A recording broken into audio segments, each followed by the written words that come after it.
Subscribe करें हमारे YouTube channel साधना gold को और पाएं वीडियोस सबसे पहले। बेल आइकन दबाना ना भूलें। एक हमारे सर थे, हमारे यूपी उत्तर प्रदेश के पंडित जी थे, मिश्रा जी, वाचस्पति मिश्रा जी। वाचस्पति मिश्रा जी उत्तर प्रदेश के विद्वान थे। हम संत लोगों को पढ़ाते थे संस्कृत।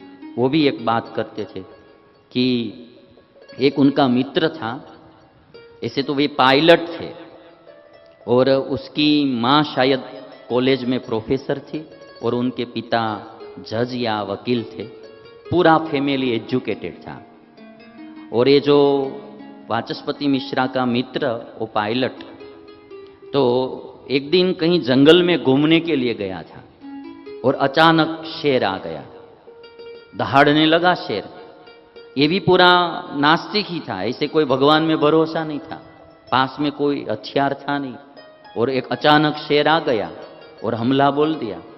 तो इन्होंने सोचा कि सब लोग भगवान भगवान बोलते हैं, यदि भगवान जैसा कोई तत्व है और इस घड़ी में, मृत्यु की घड़ी में मेरी रक्षा कर ले, अब तो मरने वाला ही हूं, इस घड़ी में मेरी कोई रक्षा कर ले तो आज ही संन्यास लेकर ईश्वर का भजन करने के लिए चला जाऊंगा। और कैसे भी क्या भी हुआ पता नहीं, भगवान ने उनकी रक्षा कर ली और उन्होंने संन्यास ले लिया। काशी में, बनारस में गंगा नदी के तट पर बैठते थे, भिक्षा मांगकर खाते थे। भिक्षा भी नहीं मांगते थे, हमारे सर बोलते थे भिक्षा भी नहीं मांगते थे। पंडित जी कहते थे ऐसे ही बैठे रहते थे, ईश्वर इच्छा से जो कुछ मिल जाए खा लेते थे और भगवान का भजन करते रहते थे। पंडित जी कहते थे कि एक बार हम लोग वहां गए उनको मिलने के लिए, तो मैं 6 केला लेकर गया, आधा दर्जन केला लेके गया। वो कल का भूखा था। 2 केले उन्होंने खाए, 2 मुझे दिए और 2 रख दिए। तो मैंने कहा कल से आप भूखे हैं तो 2 केले खा लीजिए। तो कहते थे कि मुझसे भी कोई ज्यादा भूखा आएगा तो ये 2 केले मैं उनको दूंगा, 2 केले उनको दूंगा। बाद में ऐसे ही भगवान की भक्ति में लग गए थे तो लोगों की भीड़ भी बढ़ती है बाद में महात्मा जानकर। तो फिर वो पागल की तरह रहते थे, शरीर पर गुड़ का पानी लगा देते थे तो मक्खियाँ बैठी रहती थी और ऐसे ही पागल की तरह रहने लगे कि कोई भजन में डिस्टर्ब न करे। पूरी जिंदगी ईश्वर की आराधना करते करते भगवान के धाम में चले गए। और इसीलिए मैं कहता हूं कि ईश्वर के साथ हम सबको द्रौपदी की तरह नाता जोड़े रखना चाहिए। केवल रक्षा के लिए नहीं, रक्षा तो वे करेंगे ही करेंगे, केवल ईश्वर को प्रसन्न करने के लिए। हम सब हमारे सुख के लिए भगवान के पास जाते हैं, कभी कभी भगवान को सुखी करने के लिए भी भगवान के मंदिर जाना चाहिए, उनको सुखी करने के लिए। एक दादा थे, हर दिन मंदिर जाकर जोर जोर से हंसते थे, भगवान के सामने खड़े खड़े जोर जोर से हंसते थे। तो किसी ने कहा कि दादा आप बाहर कहीं हंसते नहीं है और मंदिर में आकर ही क्यों हंसते हैं?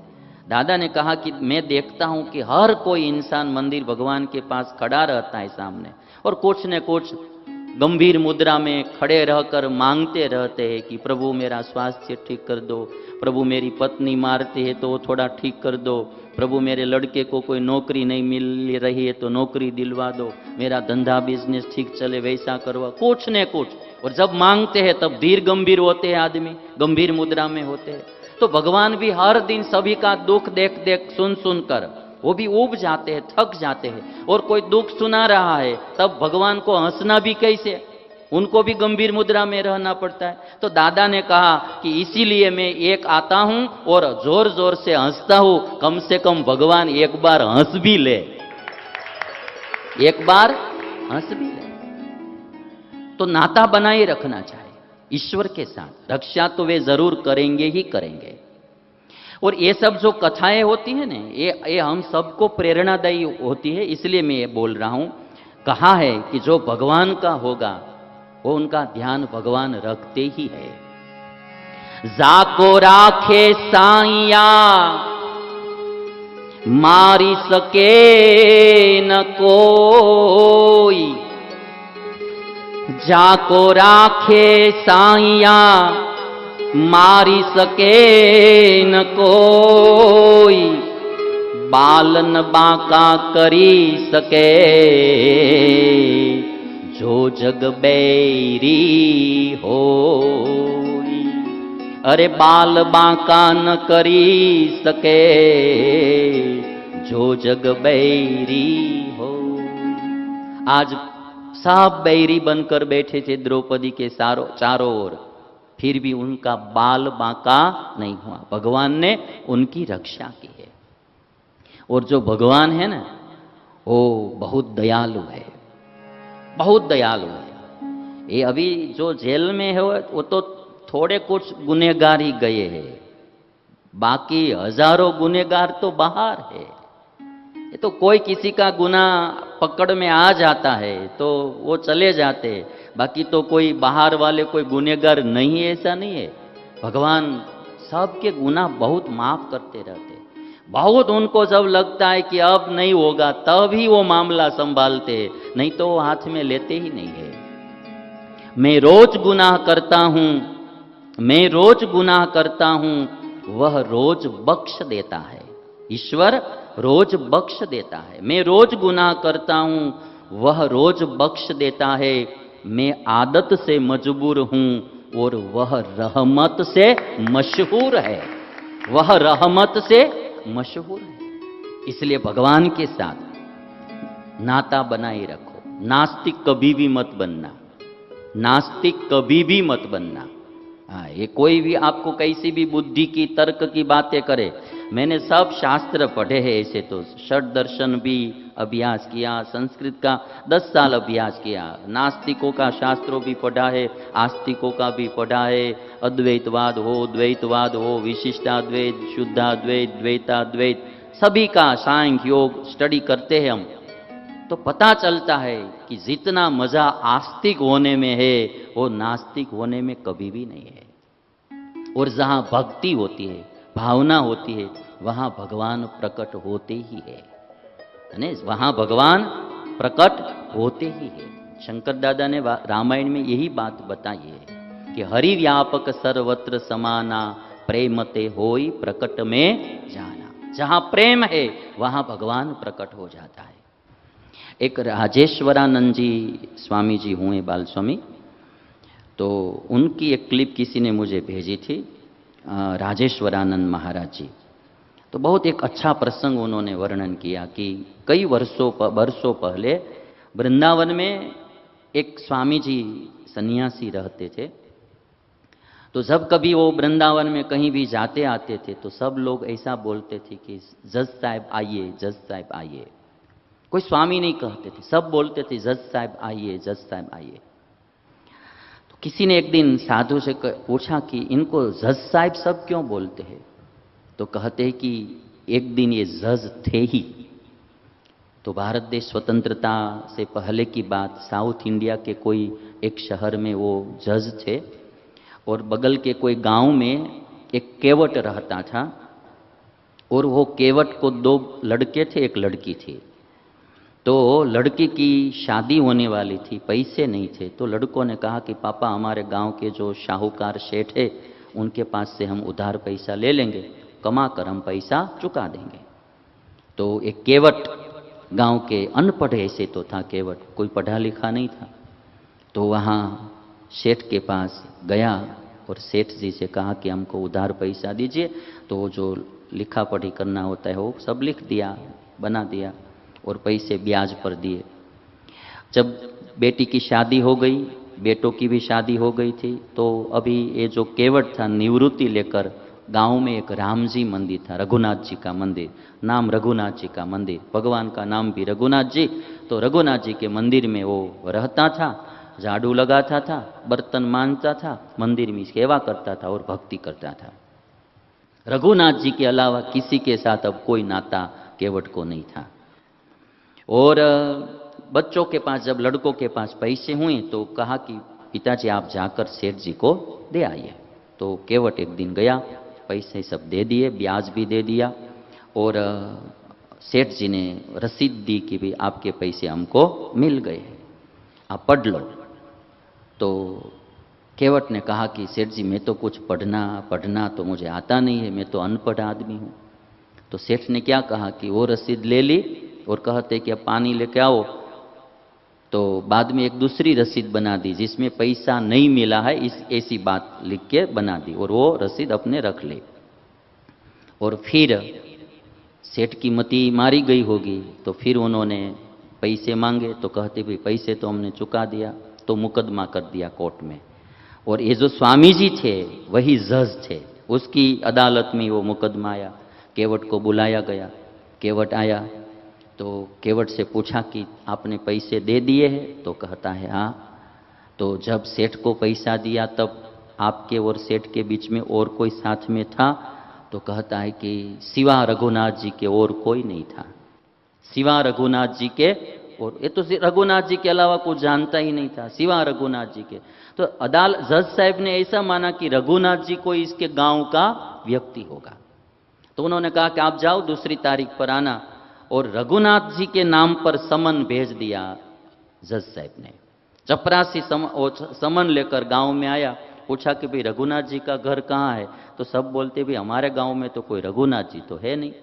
तो कहते कि एक मंदिर है रघुनाथ जी का। तो उन्होंने सोचा कि वहीं कोई होंगे। आया चपरासी रघुनाथ जी के मंदिर में, पुजारी बाहर बैठे थे, रघुनाथ जी है? पुजारी ने कहा हाँ बोलो क्या काम है? तो कहता है कि समन आया है, और केवट का समन था, केवट का वो नाम लिखा हुआ था। तो केवट तो वहीं रहता था, पुजारी जानते थे ये तो महान भक्त है।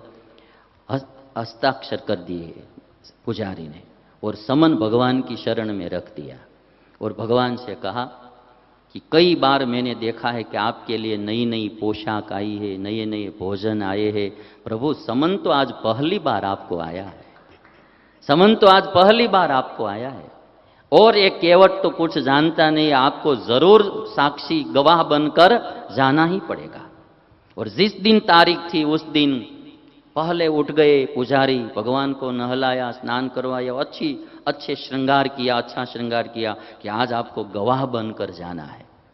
और केवट को कहा तुम जाओ। अदालत में हाजिर हो गया केवट, और कहा कि आपके गवाह आए हैं? तो कई आए होंगे, वो तो सब जगह पर रहते हैं, केवट बोलता है। और तब चपरासी ने ऐसे ही पुकारा कि रघुनाथ जी हाजिर हो, रघुनाथ जी हाजिर हो। और इस स्वामी जी कहते थे कि भगवान गवाह बनकर वहां अदालत में हाजिर हुए, और भगवान ने कहा कि आप इस सेठ जी के घर जाइए, और जहां उन्होंने वो पहली रसीद रखी थी वो ठिकाना बताया, और वो लेकर आइए। तो वो जहां वहां गए और वो रसीद मिली, उनमें सेठ ने लिखा था कि पैसे आपके मिल गए। और जब ये बात बताई तो अदालत में जो जज साहब थे, जज को ऐसा लगा कि ये तो कोई अलौकिक पुरुष है, इनको उनके घर का भी सब पता चल गया है। और तब जज साहब तो कहा कि ठीक है आप जाइए। तो रघुनाथ जी चले गए। केवट से पूछा कि रघुनाथ जी आपके गांव के हैं? तो कहते हाँ ये हमारे गांव के ही। कहाँ रहते? कि जहाँ वो रहते वहाँ मैं रहता हूँ।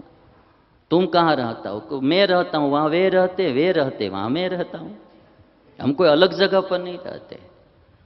तो जज साहब को लगा कि आप कहाँ रहते? बाद में उन्होंने कहा कि हमारे गांव में एक रघुनाथ जी का मंदिर है, और वो रघुनाथ जी के वहाँ मंदिर में ही मैं रहता हूँ। और तब चपरासी आया, और चपरासी ने कहा कि जिसने हस्ताक्षर समन लेते वक्त किया था यह आदमी वह नहीं था, यह आदमी वह नहीं था, ये कोई अलग ही आदमी था। हस्ताक्षर करने वाला कोई अलग था, ये कोई अलग था। और तब जज साहब को पता चला कि ये भगवान स्वयं रघुनाथ जी गवाह बनकर यहां आए थे। और वो जो उन्होंने लिखा है कि शुक शारद नारद शेष गणेश सहु के नहीं ध्यान में आत रहे। जो भगवान शुक शारद नारद शेष गणेश सहु के नहीं ध्यान में आत रहे, सोई आज विनीत अदालत में केवटा के गवाह कहाते रहे, केवटा के गवाह कहाते रहे। सुख धो के हु दर्श दियो। केवट जब वो जज साहब फिर जब घर पे गए, रो रहे थे जज साहब। किसी ने पूछा कि आप रो क्यों रहे हो? तो कहते कि ऐसी घटना घटी, तो भगवान ने आपको दर्शन दिया तो आप रो क्यों रहे हो? ये तो खुशी की बात है कि आपको केवट के बहाने आपको भी भगवान का दर्शन हो गया। और तब जज साहब ने इतना कहा कि सुख धोखे हो दर्श दियो भयो, सुख धोखे हो दर्श दिए को भयो, दुख नाही न जो तज जात रहे। धोखे में आकर उन्होंने मुझे दर्शन दिया तो वो तो मुझे सुख है, किंतु वो फिर चले गए, उसका मुझे दुख भी है। कुर्सी पे वो कहते थे बाद में, कुर्सी पे दुख मुझे ये हो रहा है, कुर्सी पे बना जज बैठा रहा, कुर्सी पे बना जज बैठा रहा, जगदीश खड़े समझाते रहे, जगदीश खड़े समझाते रहे। और राजेश्वरानंद जी स्वामी कहते थे कि वो बाद में सन्यासी बने, कभी भी बाद में बैठे नहीं थे, खड़े ही रहते थे कि मेरे सामने भगवान को खड़े रहकर गवाही देनी पड़ी तो आज के बाद में बैठूंगा नहीं। और कहते थे कि मंदिर में परिक्रमा करते थे सन्यासी, कभी मंदिर में दर्शन अंदर जाकर नहीं करते थे। कोई कहते थे क्यों, तो कहते थे कि मैं उसको किस तरह से मेरा मुंह दिखाऊं, मैं कुर्सी पर बैठा रहा और वो खड़े खड़े गवाही देता रहा, मैं मुंह दिखाने के लायक नहीं।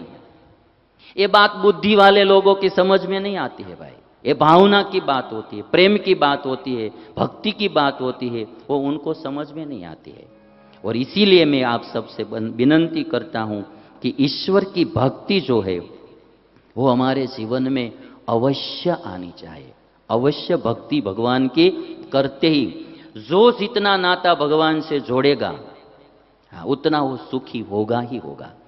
दो बात याद रखनी है कि मैं आत्मा हूं, जीव सु, ये भूलना नहीं है। मैं जीव हूं, ये शरीर नहीं हूं, शरीर से अलग मैं आत्मा हूं और मेरा परमात्मा है। मैं आत्मा हूं, मेरा परमात्मा है, ये नाता भूलना नहीं है। और आज जो द्रौपदी सुखी हुई उसका कारण भी यही है। सब्सक्राइब करें हमारे YouTube चैनल साधना गोल्ड को और पाएं वीडियोस सबसे पहले। बेल आइकन दबाना ना भूलें।